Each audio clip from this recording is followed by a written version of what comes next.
یہ پہلے جو بھی فیصلے ہوئے ان میں ایک تناؤ سا رہا، خاص طور پہ سندھ اور وفاق کے درمیان، اور کچھ بیان بازیاں بھی چلتی رہیں.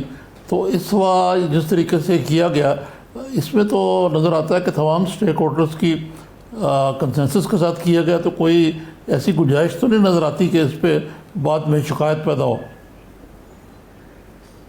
دیکھیں جی، بالکل یہ ہمیشہ یہی ہوا جی کہ اس میں یہ تھا کہ جو بھی فیصلے ہوتے تھے اس پلیٹ فارم سے، جو کہ سارے اس میں اسٹیک ہولڈر شامل تھے، وہ فیصلے کنسنسس سے ہی ہوتے تھے.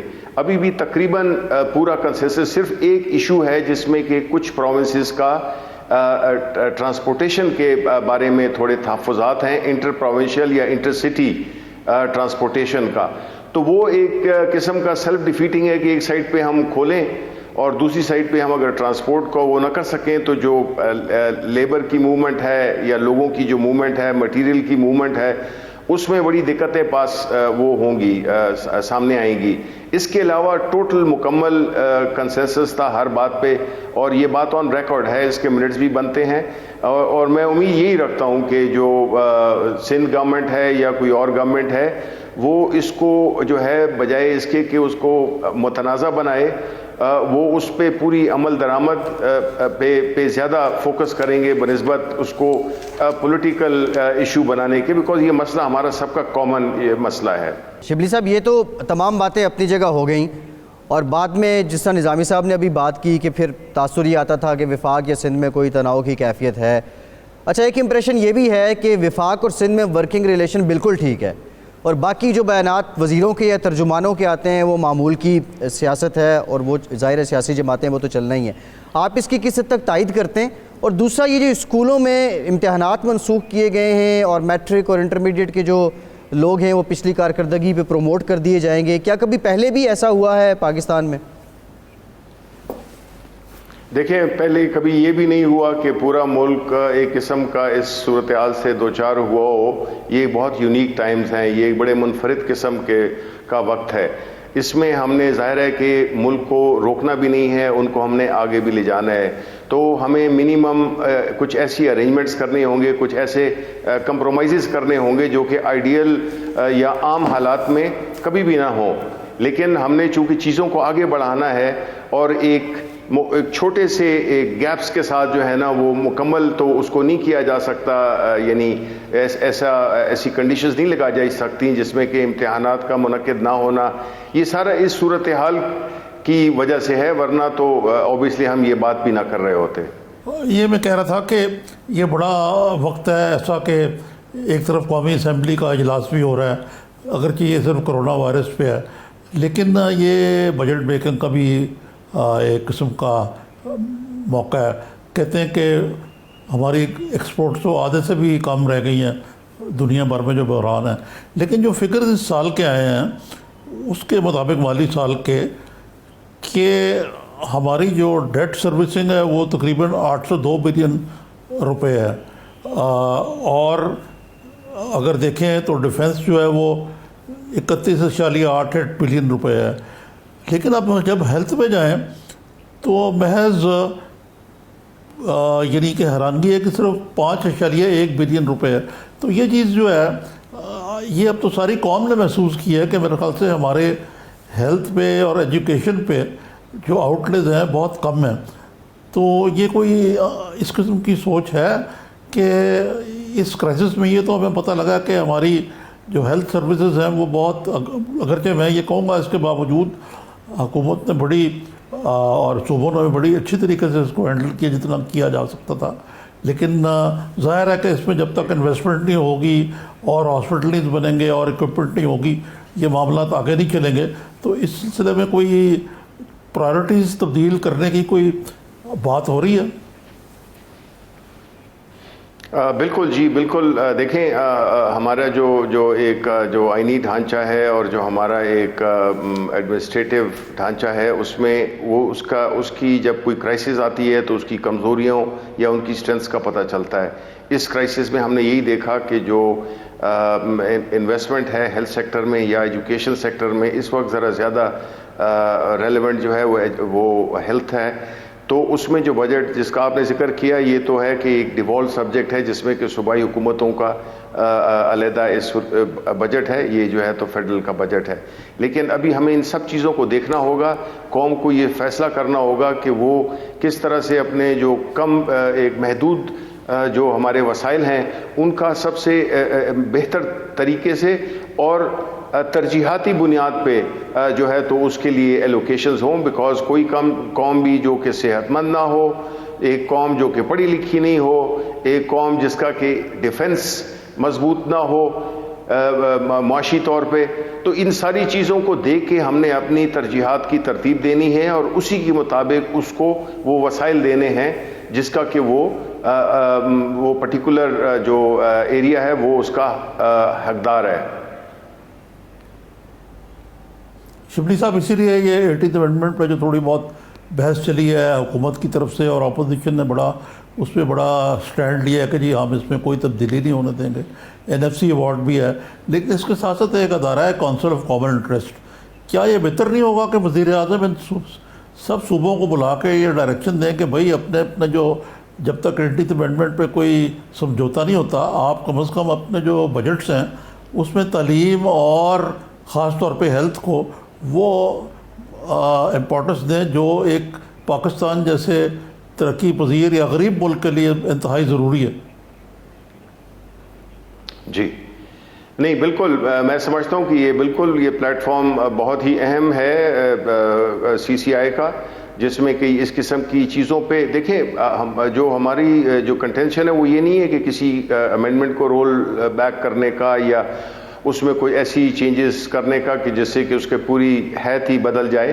مقصد یہ ہے کہ جس طرح میں نے کہا کہ جب کرائسس ہوتے ہیں تو آپ کے جو بھی آپ کی جو ایک انسٹیٹیوشنل ارینجمنٹس ہوتی ہیں وہ ٹیسٹ ہوتی ہیں کہ وہ کدھر کمزور ہیں، تو پھر آپ انہی ایریاز کو ایڈریس کرتے ہیں. تو میں یہ سمجھتا ہوں کہ یہ بالکل، لیکن یہ ڈیبیٹ ضرور ہونی چاہیے بیکاز اس قسم کے کرائسس یہ تو ہمارے اللہ تعالیٰ کی ہمارے ساتھ مدد ہے اور ہماری حکومت اور میں سمجھتا ہوں پرائم منسٹر عمران خان کی جو ایک نیک نیت تھی اور جو ان کا جو ایک کلیئرٹی تھی جس میں کہ وہ یکسوئی کے ساتھ باوجود پریشرز تھے، بڑا کرٹیسزم بھی ہوا، لیکن ہم سمجھتے ہیں کہ گیون سرکمسٹانسز میں انہوں نے بہترین فیصلہ کیا اور اس جو اتنی بڑی کرائسس تھی جس نے بڑے اچھے ملکوں کو ہلا کے رکھ دیا ہے، تو ان چیزوں پہ بالکل بحث ہونی چاہیے. جی شبلی صاحب ایک بریک لیتے ہیں، بریک کے بعد کچھ بات میڈیا سے بھی کریں گے. آپ نے یہ بھی کہا کہ آپ کو حکومت کا خیال بھی رکھنا ہے اور صحافیوں کا خیال بھی رکھنا ہے، آپ کیسے خیال رکھیں گے؟ بریک کے بعد آپ سے جانتے ہیں، ہمارے ساتھ رہیے.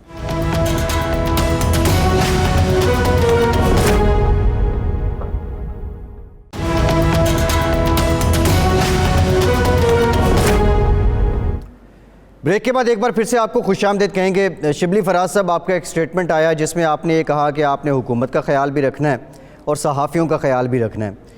ایک تو بات سمجھ آتی ہے، دیر از اے ٹریڈیشنل وے، روایتی طریقے سے آپ خیال رکھیں، حکومت بھی خوش، صحافی بھی خوش، سب خوش. لیکن وہ طریقہ کیونکہ آپ کا نعرہ تبدیلی کا ہے تو اس سے ہٹ کے کوئی نیا طریقہ آپ کو نکالنا پڑے گا، تو کیا طریقہ وہ کیا ہو سکتا ہے اور اس پہ کچھ سوچا ہے آپ نے؟ دیکھیں، پہلے تو میں کہوں گا کہ آپ کو معلوم ہے کہ صرف صحافت میں نہیں، اس ملک میں جنرلی ایک ایلیٹ کیپچر ہے.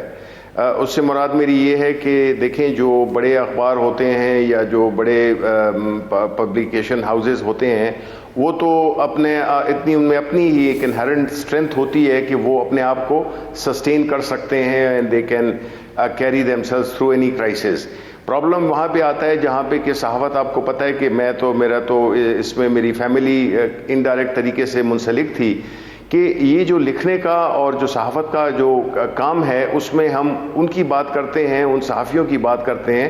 اس میں ہم اینکرز کو شاید شامل نہ کریں اسٹیج پہ، جو زیادہ جو ایک ولنریبل اور ایک جو ذرا ویک لنک ہے میڈیا کا وہ ہے جو پرنٹ میڈیا میں لوگ ہیں یا ایون جو الیکٹرانک میڈیا میں جو لیٹس سے کہ آپ کے کیمرہ مین ہیں، آپ کے جو سٹاف ہے، جو آپ کے اسکرپٹ رائٹرز ہیں وغیرہ وغیرہ، تو ان کی بھی پروٹیکشن جو ہے تو میرا خیال ہے کہ بڑی اہم ہے. وہ چھوٹے اخبار جو کہ ریجنل اخبار ہیں وہ ان کو بھی انکریج کرنا وہ بھی ایک ذمہ داری ہوتی ہے. اس کے علاوہ یہ ہے کہ ہم نے یہ بھی دیکھنا ہے کہ آیا جو یہ ریجنل اخبارات ہیں ان کا جو کوٹا ہے آیا وہ ٹرانسپیرنٹ طریقے سے افیکٹولی یوز ہو رہا ہے یا وہ اخبار ایگزسٹ ہی نہیں کرتے ہیں یا بہت ہی منیمم سرکولیشن ہے جن کی اور ان کو مل رہے ہیں. تو اس کا مطلب ہے کہ وہ جو ایک جس کو ہم کہتے ہیں کہ the size of the pie remains the same but اس میں لوگ زیادہ آ جاتے ہیں تو اسے جو جنون لوگ ہیں وہ بھی افیکٹ ہوتے ہیں. تو میں نے اس سے کہ گورنمنٹ کا بھی خیال رکھیں گے اور صحافی برادری کا, تو مقصد یہ ہے کہ ان کو ایک ایسا ایک فریم ورک دیں جس سے کہ ان کی انٹرسٹ انسٹیٹیوشن لیول پہ ہی پروٹیکٹ ہوں, ان کی انشورنس, ان کی ہیلتھ, ان کی تمام جو ایک اکنامک سیکیورٹی ہوتی ہے, ان کی جو فلاح بہبود ہے, اس قسم کی چیزوں پہ بھی ہمیں وہ کرنا ہے. ہم نے صرف ان کو رحم و کرم پہ نہیں چھوڑنا بڑے میڈیا ہاؤسز یا بڑے مالکان کے اس پہ. تو ہم چاہتے ہیں کہ ایک بیلنس ہو اور میری یہی کوشش ہوگی کہ جو جتنے بھی صحافی ہیں جن کا چاہے وہ پرنٹ میڈیا پہ ہیں یا الیکٹرانک میڈیا پہ ہیں ان کا جو ایک سوشل ایک پروٹیکشن وہ بھی ہو اور ساتھ میں ان کو ایک بڑے کوالٹیٹیو طریقے سے اپنی صحافت کرنے کی بھی اجازت ہو. جی ٹھیک ہے. نظامی صاحب. جی شبلی صاحب, یہ دیکھیں جو میڈیا کا جو کرائسس ہے یہ اب آپ آئے ہیں, ہمیں امید ہے کہ آپ اس میں دلچسپی لے رہے ہیں. اصل میں جو پی ٹی آئی کی گورنمنٹ کے تقریباً 2 سال میں جو پہلے وزیر اطلاعات تھے وہ کہتے تھے کہ میڈیا تو اب ہمارے پاس کیا آتے ہیں, یہ تو میڈیا چکڑ گیا ہے موبائل فون کے اندر, ہم گورنمنٹ سے کیا کہتے ہیں آپ جانیں, آپ کا کام جانیں. محترمہ فردوس اشرف اخوان جو آپ کی پیشرو تھیں وہ ان کے پاس تو وقت ہی نہیں تھا, وہ گورنمنٹ کی اسپوکسمین زیادہ تھیں, انفارمیشن منسٹری میں بہت کم وہ دلچسپی لیتی تھیں یا دلچسپی لیتی تو دوسری قسم کی تھی. اب آپ آئے ہیں, آپ نے ایک فائن بیلنس میرا خیال ہے کریٹ کر رہے ہیں کہ اسپوکس پرسن بھی ہوں گورنمنٹ کے, لیکن جو میڈیا کے جو معاملات ہیں وہ بھی دیکھیں. وہ 2 طرح کے ہیں, ایک تو مالی ہے جو آپ نے کہا, دوسرے آزادی صحافت کے حوالے سے ہیں, وہ یا اشتہارات کو استعمال کرنا کچھ اخبارات کی پالیسیز کو ریک کرنے کے لیے. تیسرے ہے کہ بڑی سلیکٹیو میڈیا اور پرائم منسٹر کی انٹریکشن, ہی میڈیا کے کچھ لوگ تو ان کو تک ایکسیس حاصل ہے, لیکن بائی اینڈ لارج کچھ لوگوں کو یہ کہہ کہ وہ شاید وہ کچھ حکومت کے موافق نہیں ہے یا کسی اور وجہ سے ان کو دور رکھا جاتا ہے. تو یہ ساری چیزیں آپ کے دیکھنے کی ہیں. مجھے پتہ نہیں کہ آپ کی اپنی ان چیزوں کے بارے میں کیا آبزرویشنز ہیں. نہیں میں پوری طرح سے یقین کرتا ہوں, یہ مجھے اس بات کی جانکاری ہے کہ اس طرح شاید ہوتا ہوا ہو, لیکن میں یہی کہہ رہا ہوں کہ میرا اپنا ایک تعلق ہے, ایک تو میرا روحانی تعلق ہے صحافت سے, اور دوسرا جو ہے تو میں چونکہ سیاست میں ہوں اور میں نے کافی ان سے میرا ایک ریپو ہے, میری دوستیاں ہیں, میرا تعلق ہے میڈیا کے بہت ایک وسیع, اس سے صحافیوں سے لے کے جو بیٹ رپورٹر سے لے کے اور اوپر تک. تو میں یہ چاہتا ہوں کہ یس, اس میں ہم نے ایک جو ہوتا ہے کہ جس میں کہ ایک فیوریٹزم کا تاثر اس تعلق کے لحاظ سے کہ جی کچھ کو ایکسیس دی جاتی ہے, کچھ کو نہیں دی جاتی ہے. تو میری جو کوشش ہے نظامی صاحب وہ یہ ہے کہ میکانزمز بنائے جائیں, ایک ایسی چیز بنائی جائے جو کہ سسٹینیبل بھی ہو, ٹرانسپیرنٹ بھی ہو, اور وہ جو ہے تو اس میں کسی کی جتنا کم سے کم ذاتی پسند یا ناپسند کا ایلیمنٹ اس سے نکال سکیں, وہ چیزیں تبھی ہی فنکشنل ہوں گی. بیکاز جب سب کے ساتھ انصاف ہو تو پھر کسی کو گلہ نہیں ہوتا, چاہے بے شک اس کو کچھ نہ بھی ملا ہو. تو یہ سارے پہلو ہیں اور میری بڑی انٹرسٹ ہے کہ یہ تعلق اچھا ہو, ایک ریسپیکٹیبل تعلق بنے جس میں کہ دونوں فریق جو ہیں تو اپنی ذمہ داریاں بڑے پروفیشنل طریقے سے ادا کریں. اچھا یہ بتائیے جی کہ سیاسی سطح پہ اس وقت کرونا ہی ہے سارا کچھ, لیکن اس کے باوجود کچھ چیزیں چل رہی ہیں بیک گراؤنڈ میں. مثلا نیب کا آرڈیننس جو ہے وہ لیپس ہو چکا ہوا ہے. اب نیب قانون پہ اپوزیشن تو یہ کہتی ہے کہ جی ہم سے کنسلٹیشن نہیں ہو رہی ہے اور جو ہم نے سب کچھ دے دیا ہوا ہے حکومت کو, لیکن ٹال مٹول کیا جا رہا ہے. تو اس معاملے میں کوئی انیشیٹو کیوں نہیں لیا جاتا تاکہ اس معاملے کو, ابھی نیشنل اسمبلی کا اجلاس ہو رہا ہے اگرچہ وہ ہے کرونا وائرس کے بارے میں، لیکن ظاہر ہے کہ اس کی سائڈ لائن پہ کچھ باتیں ہوں گی، اس معاملے کو بھی ٹھیک کر کے ختم کیا جائے۔ جی بالکل، دیکھیں یہ بدقسمت ہی رہی ہے کہ پچھلی حکومتوں میں ایک چونکہ نیت یہ تھی کہ اگلے کو پھنسانا ہے، تو اس پہ دونوں جماعتوں جو کہ اس وقت سب سے زیادہ سیخ پا ہیں، وہ انہوں ہی کی یہ ڈیوٹی بنتی تھی، ذمہ داری بنتی تھی کہ وہ اس کو اس میں چینجز لے آتے۔ بہرحال یہ مقصد نہیں ہے، چونکہ ہماری کوئی ایسی انٹینشن نہیں ہے، نہ ہم نے کسی کو پولیٹیکلی وکٹمائز کرنا ہے، نہ ہمارا کوئی ایسی کوئی کچھ ارادہ ہے اس پہ۔ جی ضرور، اور یہ کہنا کہ جس میں کنسلٹیشن ہے، یہ بالکل میرا خیال ہے کہ یہ ٹھیک نہیں ہے، سچ نہیں ہے، کیونکہ میں خود حصہ رہا ہوں اس بل کی، جو اس میں خواجہ سعد رفیق، اس میں خواجہ آصف، اس میں علی ظفر، یہ اپنے ہمارے فروغ نسیم، اپنے نائک صاحب، یہ سب ہم نے اس پہ بڑا کام کیا، لیکن سڈنلی جو ہے تو وہ اس میں جو ہے اگر وہ مقصد صرف اپنے لیڈران کو بچانے کی امینڈمنٹ پہ ہو، پھر اس میں نظامی صاحب بڑا مشکل ہو جاتا ہے کہ اگر آپ پرسن اسپیسیفک ایک ایسی امینڈمنٹ لے آئیں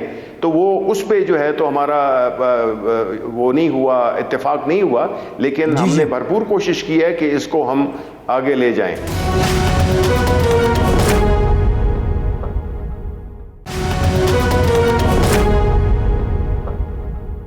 اچھا شبلی صاحب، اب تو خیر پارلیمنٹ کا اجلاس ہو رہا ہے، قومی اسمبلی کا سیشن ہونے جا رہا ہے، لیکن اس سارے دورانیے میں نون لیگ کی جانب سے یہ کہا جاتا رہا کہ پارلیمنٹ کو جان بوجھ کے معطل کیا جا رہا ہے، اور بھائی کیفیت تھی، اجلاس نہیں ہو پا رہا تھا، سب مشکل میں تھے۔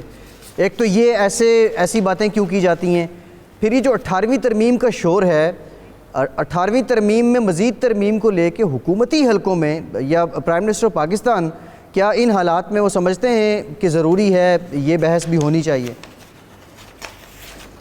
دیکھیں یہ بڑا اچھا سوال آپ نے کیا۔ میں یہ سمجھتا ہوں کہ پہلی بات تو یہ کہ ہم پرائم منسٹر لیول پہ اس بات کو کبھی بھی پرائم منسٹر صاحب نے ان اے فارمل وے بات کی۔ یہ تو دیکھیں یہ آوازیں تب پیدا ہوتی ہیں، اور ان آوازوں میں میں بھی ایک چھوٹی سی آواز تھا جس میں کہ ہم یہ کہتے تھے کہ جی دیکھیں چیزوں پہ بحث ہونی چاہیے، یہ مطلب نہیں ہے کہ اس میں آپ اس سے ڈس ایگری کرتے ہیں یا آپ اس کے مخالف ہیں، یہ غلط ہے، بیکاز اس سے سوسائٹی ایوالو ہو گئی نہیں۔ جب ہم 18ویں ترمیم کی بات کرتے ہیں، ظاہر ہے ہمارے پاس نہ اس وقت میجورٹی ہے، نہ کسی کی پارٹی کے پاس میجورٹی ہے۔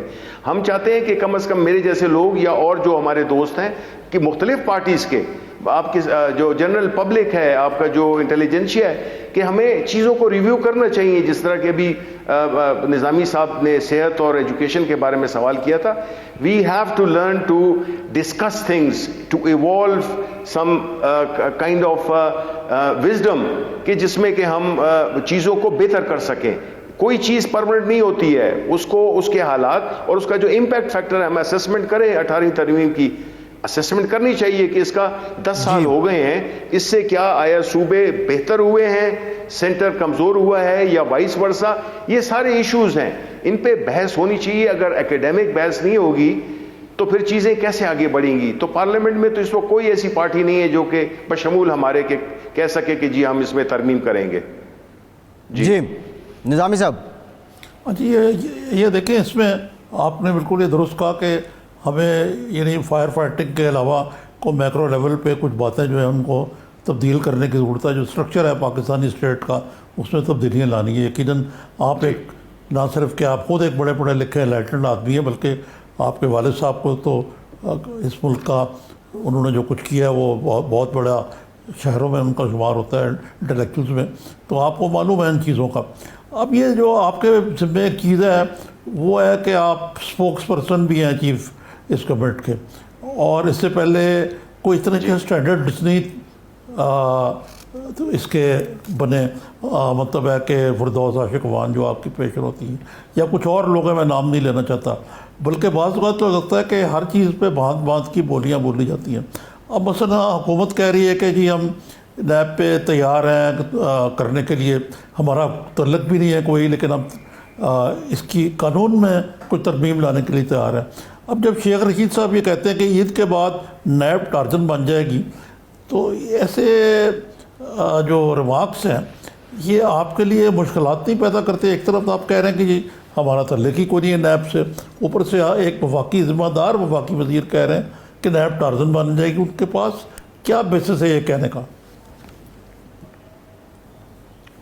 دیکھیں جی، بات یہ ہے کہ آپ کو پتہ ہے، آپ ظاہر ہے شیخ رشید صاحب کی بات کر رہے ہیں، تو وہ ہی is known for his one liners, اور وہ جو ہے تو ان کی وہ 10 باتیں کہتے ہیں، اس میں سے کچھ جی ہاں، میڈیا کا فیورٹ ہے، نہیں ٹھیک نکلتی، لیکن وہ ہمارے وہ ہیں کولیشن پارٹنر ہیں، اور ہم اس لحاظ سے ان کی کئی باتیں کہی ہوئی ہیں، اس کو ہم وہ کر لیتے ہیں، دل بڑا کر لیتے ہیں، لیکن ان کی اسٹیٹمنٹ سے میرا نہیں خیال ہے کہ کوئی تعلق ہے جی، میں نہیں سمجھتا، اور یہ وقت بھی نہیں ہے جی. Why would we like to destabilize our government? Why would we like to go after our on a personal initiative? نہیں جی، میرا خیال ہے ہمارے جو پی ایم ایل کیو بھی ہے، شیخ رشید صاحب بھی ہیں، ہمارے ایم کیو ایم کی بھی جو الائز ہیں، ہم سب کو بڑی قدر کی نگاہ سے دیکھتے ہیں، اور دے آر آر پارٹنرز، یہ جب تک ہماری پارٹنرشپ ہے تو ہم اس کو رسپیکٹ کریں گے. جی اچھا شبلی صاحب، ابھی نظامی صاحب یہ بات بھی کر رہے تھے کہ آپ کے جو پیشرو تھے. اچھا ایک اور چیز جو ہم بینگ میڈیا پرسن ہم دیکھ رہے تھے، ڈاکٹر فردوس صاحبہ کو یہ بھی پرابلم تھا کہ بظاہر جو بیان ان کی زبان سے آنا چاہیے وہ کہیں اور سے پہلے ہی آ جاتا تھا. تو اس طرح کے جو مسائل اس شعبے سے ریلیٹڈ تھے آپ کے آنے کے بعد، کیا کوئی آپ نے ان کو روکا ہے یا کوئی پالیسی آپ کی ڈیفرنٹ ہے تاکہ ترجمانی حکومت کی ایک ہی طرف سے ہو؟ بالکل جی، بہت اچھا سوال. دیکھیں بات یہی ہوتی ہے کہ ایک انفارمیشن منسٹر کا رول کیا ہوتا ہے. اس کا رول آپ کو پتہ ہے، مطلب ہے کہ مجھے تو اپنے پرائم منسٹر صاحب کی اور اپنی گورنمنٹ کی جو بھی ان کی پالیسیز ہیں، جو بھی ان کا ویژن ہے، جو بھی وہ کمیونیکیٹ کرنا چاہتے ہیں اپنے عوام کے ساتھ یا جتنے بھی اسٹیک ہولڈرز ہیں، وہ منسٹری آف انفارمیشن کے تھرو اس کی وہ ہوگی. اب آتا ہے کہ second part of your question کہ ہمارا جو انفارمیشن منسٹری کا جو رول ہے، وہ میرا خیال ہے کہ میں انرجی اور کامرس کا شخص ہوں.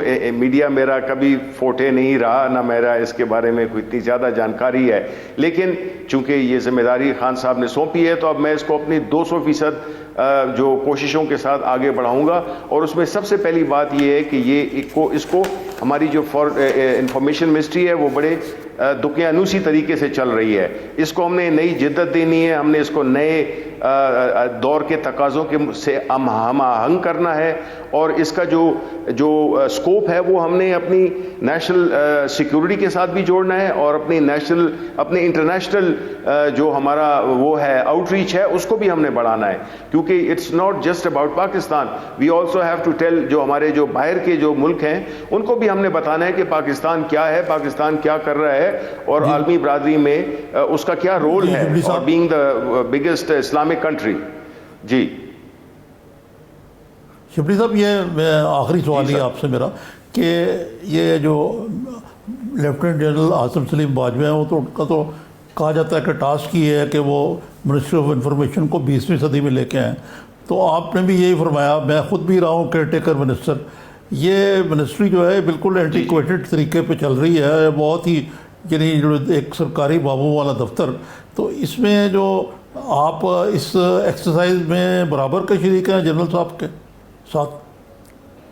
میں بالکل برابر کا شریک ہوں، بلکہ یہ تو نہیں، مطلب ہے اس میں تو جو بھی ہوگا، دیکھیں جی، responsibility lies on the information minister. Whatever good or bad my team members do, اس کی رسپانسبلٹی میری ہوگی. اینڈ اس لحاظ سے میں یہ سمجھتا ہوں کہ یہ بڑا ہی اچھا فیصلہ تھا، جس میں کہ ہم بیکاز یہ انفارمیشن منسٹری اتنی کمپلیکیٹڈ اور اتنی وسیع ہے کہ اس کو ایک بندہ جو ہے تو وہ چلا ہی نہیں سکتا. مراد یہ ہے کہ یو ڈو نیڈ ٹیم. ہماری ٹیم ہے جس میں باجوہ صاحب ایک بڑے اہم رکن ہیں، اور اس کے ساتھ اور بھی ہم ٹیئرز وہ کر رہے ہیں، میکنزمز بنا رہے ہیں، جس میں کہ ہم اس منسٹری کی جو ایفیشنسی ہے، اس کی جو آؤٹ ریچ ہے، اور اس کی جو ٹرانسپیرنسی ہے، اس کو ہم بہت ہی اس طریقے سے دیکھ رہے ہیں. تو یہ ہمارا سب سے بڑا چیلنج بھی ہے، اور یہ سب سے انشاءاللہ مجھے بھی یقین ہے کہ ہم اس میں کافی سکسیسفل ہوں گے کہ اس منسٹری کو ہم آگے لے کے جائیں. جی ٹھیک، بہت شکریہ شبلی فراز صاحب، آپ کے وقت کا بہت شکریہ. وزیر اطلاعات ہمارے ساتھ موجود تھے. ایک بریک لیتے ہیں، بریک کے بعد لاک ڈاؤن سے متعلق بھی کچھ مزید بات کریں گے، اور جو سیاسی معاملات چل رہے ہیں بالخصوص قاف لیگ اور پی ٹی آئی کے درمیان جو ایک نئی بحث چل نکلی ہے، اس پہ بھی بات کریں گے. ہمارے ساتھ رہیے.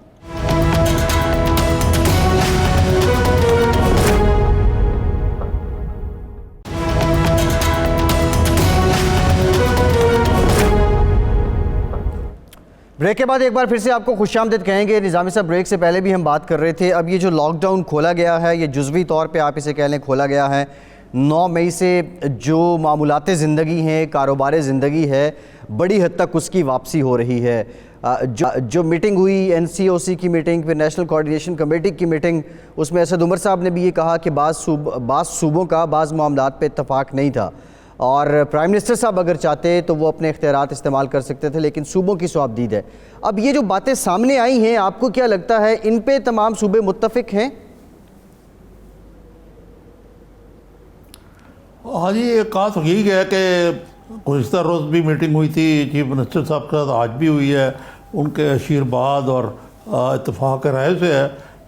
یہ میرا خیال سے یہ بھی فیصلہ ہونا چاہیے تھا میٹنگ میں کہ جو فیصلے ہوئے ہیں اس پہ باہمی نکتہ چینی نہ کریں، کیونکہ اگر اتفاق رائے سے پھر تو نہیں ہوگی، ادروائز اگر شکایت ہوگی تو وہ باہر آ جائے گی. دوسرے یہ ہے کہ اس کو لاک ڈاؤن کھولنا کیسے کہہ سکتے ہیں آپ؟ اگر کھولا گیا ہے، لفظ کھولنے کا استعمال کیا گیا ہے، تو ٹرانسپورٹ بند ہے، تعلیمی ادارے بند ہیں، بچوں کو چھٹی دے دی گئی ہے، بلکہ امتحانات منسوخ کر دیے گئے ہیں. تو یہ ساری چیزیں دیکھنے کی ہیں. اس کے علاوہ یہ ہے بات کہ بہت سارے بڑے بڑے سیکٹر جو ہیں وہ تو بند پڑے ہیں. اس بارے میں کچھ نہیں بتایا گیا کہ آیا ڈپارٹمنٹ سٹورز کھل جائیں گے یا نہیں کھلیں گے. اسی طریقے سے کلبز ہیں، کھلیں گے نہیں کھلیں گے، ریسٹورنٹ کھلیں گے یا کافی ہاؤس کھلیں گے نہیں کھلیں گے. یہ بہت سارے ہیں. میڈیا کا کیا بنے گا؟ یہ ساری باتیں جو ہیں یہ تشدد چھوڑ دی گئی ہیں.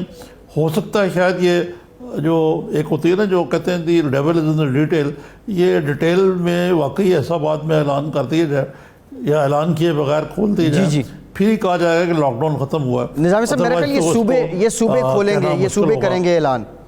یہ سارے شعبے جو ہیں ان کو کیٹیگرائز صوبے کریں گے اور صوبے کریں گے. یہ ابھی واضح نہیں ہوا. پھر یہ بھی مانا گیا کہ یہ ڈاکٹر فیصل نے بھی کہا کہ جی ہاں یہ ڈیتھس جو ہیں یہ بڑھ گئی ہیں، کیسز بھی بڑھ رہے ہیں، لیکن پھر بھی بڑے کم ہیں. یہ بھی مانا گیا کہ گراف جو ہے وہ اوپر جا رہا ہے، وہ ابھی پلیٹو نہیں ہوا یا نیچے نہیں آیا. تو اور اس ضمن میں اس امکان کا بھی کہا گیا کہ دیکھیں گے کہ اگر لاک ڈاؤن کو دوبارہ نہ لگانا پڑا، اگر لوگوں نے اس کی پابندی نہ کی جو ایس او پیز ہیں. مثلاً یہ ہے کہ کوارنٹین گھر پہ کیا جائے گا. آپ کو معلوم ہے کہ گھر پہ کون فالو کرے گا کوارنٹین کو؟ جی. اچھا نظامی صاحب، یہ جو سیوک پرابلمز ہیں یا آپ کہہ لیں کہ سوشل رسپانسبلٹی کی جو ایشوز ہیں، یہ آج پرائم منسٹر صاحب نے بھی بات کی کہ اب قوم کو ذمہ داری لینا ہوگی. قوم اگر ذمہ داری لے تو پھر شاید لاک ڈاؤن کی بھی نوبت نہ آتی، حالات کچھ بہتر ہی ہو جاتے. لیکن اب خدا کری یہ قوم ذمہ داری لے لے. ایک اور جو ایجوکیشن سے ریلیٹڈ فیصلے ہوئے ہیں نظامی صاحب، matric first year second year matric اور انٹرمیڈیٹ کے جو سٹوڈنٹس ہیں، پچھلی جو رپورٹس تھیں ان کی بنا پہ ان کو پروموٹ کر دیا جائے گا اور امتحانات نہیں ہو گئے، امتحانات منسوخ کر دیے گئے ہیں. کیا پہلے بھی پاکستان میں کبھی ایسا ہوا ہے، آپ کے ذہن میں آ رہا ہے کہ کبھی امتحانات نہ ہوئے ہوں اور سٹوڈنٹس کو اسی طرح پروموٹ کر دیا گیا ہو؟ اگرچہ میں خود تو ایکیڈمک ڈیمیا تو نہیں ہوں، لیکن میرے کم از کم لیونگ میموری میں تو نہیں ہے کہ شاید ایسے ہوا ہو. میرے خیال سے جب ہم حالت جنگ میں بھی تھے، یعنی 65 کی وار اور 75 کی وار، کئی طوفان بھی آئے ہیں، کئی زلزلے بھی آئے ہیں. شاید ان علاقوں میں وہ کہ مثلا آزاد کشمیر میں. اچھا نظامی صاحب، اب یہ پارشلی یا جزوی طور پہ یا مرحلہ وار جو لاک ڈاؤن کھولا جا رہا ہے، بنیادی جو جواز تھا، ایک تو دہاڑی دار طبقہ غریب لوگوں کے مسائل تھے، دوسرا یہ بھی تھا کہ پاکستان کی معیشت بھی کمزور ہو رہی تھی. ہم یہ بھی دیکھ رہے ہیں کہ اپریل کے مہینے میں صرف آپ کی جو 54% کے قریب ایکسپورٹس کم ہو گئی ہیں.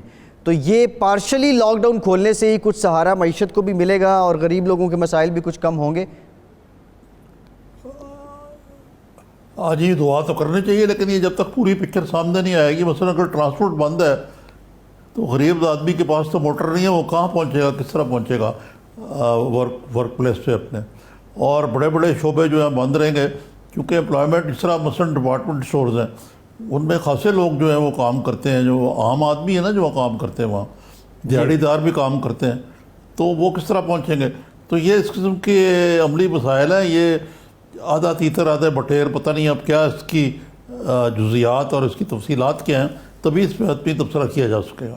جی اچھا نظامی صاحب، ایک اور معاملہ ہے، کچھ سیاسی بات بھی کر لیتے ہیں، کل بھی ہم نے ذکر کیا تھا۔ ایک تو چودھری برادران انہوں نے نیب کے اختیارات کو لے کے عدالت میں درخواست دائر کر دی ہے، اور موقف یہ اپنا رہے ہیں کہ یہ پولیٹیکل انجینئرنگ، سیاسی انجینئرنگ کر رہے ہیں، اور دوسرا کچھ اشارے ایسے موصول ہو رہے ہیں کہ پھر بھی جو وزیر اعظم عمران خان صاحب یا پی ٹی آئی کی حکومت کے ساتھ ان کی رفاقت ہے، ان کا ساتھ ہے، اس سے متعلق بھی کچھ باتیں میڈیا پہ ہو رہی ہیں۔ بنیادی طور پہ دیکھا جائے تو چند لوگ ہیں مسلم لیگ کاف میں، اور اگر یہ سیاسی انجینئرنگ کی بات کر رہے ہیں، کہیں ایسا تو نہیں ہے کہ کسی اور سیاسی جماعت کی زبان یہ بولنے لگ گئے؟ نہیں، ایسی بات تو نہیں ہے، لیکن پولیٹیکل انجینئرنگ جو ہے وہ اگرچہ ان کی تعداد چھوٹی ہے، لیکن ان کا ایک پنجاب کے اندر ان کا بڑا ایک کروشل قسم کی وہ ان کا ساتھ ہے پی ٹی آئی کے ساتھ، تو پی ٹی آئی افورڈ نہیں کر سکتی کہ ان کو الگ کرے۔ اگر ہو سکتا ہے کہ نمبر کرنچنگ کے بعد فیصلہ کیا ہوگا ان کو الگ کیا جا سکتا ہے، اور جو پی ٹی آئی کی لیڈرشپ ہے عمران خان سمیت، ان میں یہ احساس ہو کہ یہ کچھ زیادہ ہی فلرٹ کر رہے ہیں with P M L N, اور پوزیشنز بھی ایسی لے رہے ہیں جو اپوزیشن جیسی ہیں، تو اس لیے ذرا تھوڑا سا ان کو ذرا ریئلٹی چیک دیا جائے، اور یہ اسی لیے نیب کو فعال کیا گیا۔ اچھا، طارق بشیر چیمہ صاحب نے ایک پروگرام میں ویسے وہ حکومت سے علیحدہ ہونے کی بات پہ یہ تو کہا ہے کہ جو چودھری برادران ہیں وہ وضاحدار لوگ ہیں، اور اتنی چھوٹی باتوں پہ وہ اس طرح کی بات نہیں کرتے، لیکن ان کے جو شکوے شکایات ہیں دوسرے معنوں میں وہ اشارے بھی وہی کروا رہے ہیں کہ اگر ہماری بات نہ سنی گئی تو ہم یہ بھی کر سکتے ہیں، وہ بھی کر سکتے ہیں۔ تو اب کیا پھر سے جو 5-6 مہینے پہلے معاملہ چل رہا تھا کھنچا تانی کاف لیگ پی ٹی آئی کی، اب پھر وہ شروع ہو جائے گی؟ ہاں، وہ شروع ہو سکتی ہے، لیکن دیکھیں بیچ میں اب علیم خان بھی ہیں، وہ بھی رول ادا کریں گے، خان صاحب خود بھی اگر کوشش کریں تو وہ ٹھیک ہو سکتا ہے، لیکن کچھ گلے ایسے ہیں جو کہ پکے ہو گئے ہیں۔ مثلاً جب چودھری صاحب بہت بیمار ہوئے، عمران خان صاحب نے پوچھا نہیں، جب واپس بھی آئے تب بھی انہوں نے زحمت گوارا نہیں کی۔ پھر جو مونس سلائی کو وزیر نہ بنانے کا مسئلہ ہے، وہ بھی خاصا اس کی ایک بٹرنس موجود ہے، تو وہ چودھری برادران یہ سمجھتے ہیں کہ ان کو وہ اہمیت نہیں دی گئی سیاسی طور پر جو دی جانی چاہیے تھی۔ جی ٹھیک ہے۔ اچھا نظامی صاحب، یہ تو خیر سیاسی معاملات ہے، ایک اور اہم معاملہ ہے آپ سے ڈسکس میں کرنا چاہ رہا ہوں۔ اب ایک کمپنی ہے Sui northern gas pipeline limited, عام طور پہ عمومی طور پہ سوئی گیس کمپنی اس کو بولتے ہیں۔ 42% اس کے شیئرز جو ہیں وہ پرائیویٹ لوگوں کے پاس ہیں۔ خبر یہ آئی ہے کہ اس کے جو ڈائریکٹرز ہیں ان کی تعداد 14 سے اب 12 کی جا رہی ہے۔ مقصد کیا ہو سکتا ہے یہ ڈائریکٹرز کم کرنے کا؟ جی یہ دیکھیں، یہ 42% اگر آپ پرائیویٹ شیئر ہولڈنگ ہے تو اس میں 2 ڈائریکٹر جو ہیں وہ تو ہونے چاہیے، اب انہوں نے اس کو 1 کر دیا۔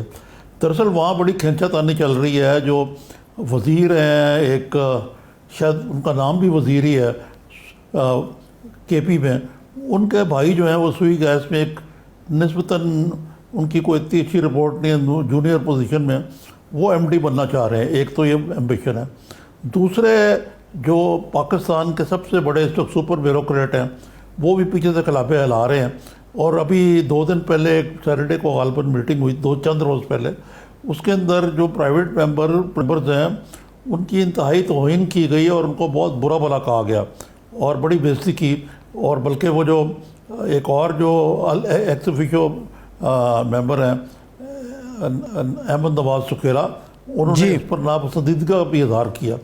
تو مسئلہ کہنے کا یہ ہے کہ یہ سوئی گیس کی کام بھی بڑھ گیا، آپریشن بھی بڑھ گئی ہے، پائپ لائنز بھی بڑھ گئی ہیں، ان کا پروفٹ بھی بڑھ گیا، یا ان کی فائنینشیل آؤٹ لے بھی بڑھ گئی ہے۔ تو یہ ایک قسم کی، اگر آپ یہ میں کہوں آپ کو، تو یہ ایک طرف تو پرائیویٹائزیشن کا دم بھرا جا رہا ہے، لیکن جو پرائیویٹ سیکٹر اس میں انوالوڈ ہے کم از کم بورڈ کے اندر، ان میں سے بورڈ میں سے ایک رکن کو کام کرنے کے مترادف یہ ہے کہ اس کو سوئی ناردرن گیس پائپ لائن کو عملی طور پر نیشنلائز کیا جا رہا ہے. اس سے پہلے عارف حمید تھے اس کے ایک زمانے میں ایم ڈی, اور جو وہ اس پہ ان کی وہ جو یہ شاہد خان عباسی صاحب ہیں, اب تو بڑی باتیں کرتے ہیں, انہوں نے ان کے لیے اتنا عرصہ حیات تنگ کر دیا کہ شہباز شریف کے مشورے پہ انہوں نے ان کو استعفیٰ دینا پڑا. تو یہ گورنمنٹ انٹرفیئرنس سے تو معاملات نہیں چلتے نا اس طرح آگے.